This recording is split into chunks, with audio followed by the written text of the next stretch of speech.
लगा। लोग ये हाल देखकर तरस खाने लगे, क्योंकि वे असली वजह से नावाकिफ थे।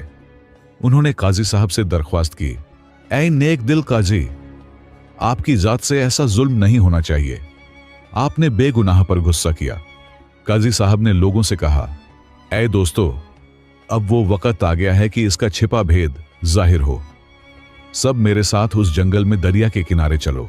मर्द औरत सब घरों से निकलो, ताकि तुम इस पोशीदा राज से वाकिफ हो जाओ और इसके गवाह बनो।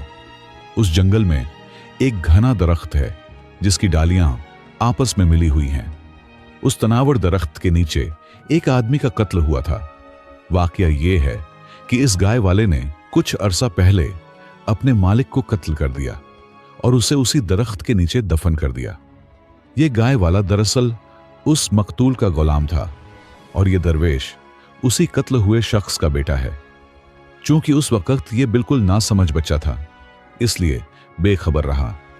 गाय वाले ने अपने मालिक को कत्ल कर सारा माल हड़प लिया और उसकी लौंडी से शादी कर ली।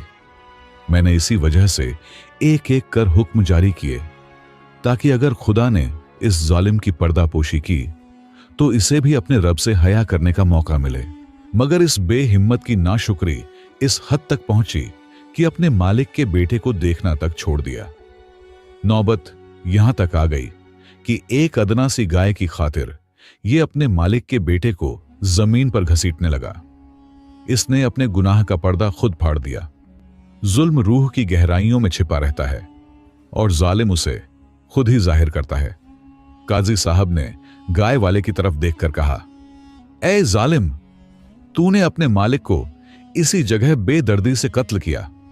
उसने कैसी कैसी मिन्नतें की, मगर तूने उस पर जरा भी रहम न खाया।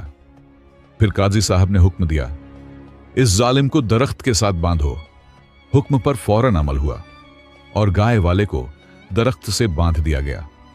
फिर झल्लाद को बुलाया गया और उसी खंजर से उस बेरहम का कसास लिया गया। झोंपड़ी वाले बुजुर्ग इस मुकदमे के वाहिद गवाह थे, जिन्हें यकीन था कि खुदा इस जालिम से हिसाब जरूर लेगा और एक दिन इस दरवेश को इंसाफ मिलेगा।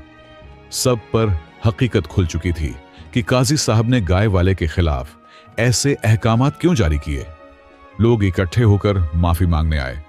ऐ नेक दिल काजी साहब, हमें मुआफ कर दीजिए। अनजाने में हम आपके फैसले से इख्तिलाफ कर बैठे और आप पर इल्जाम लगाया।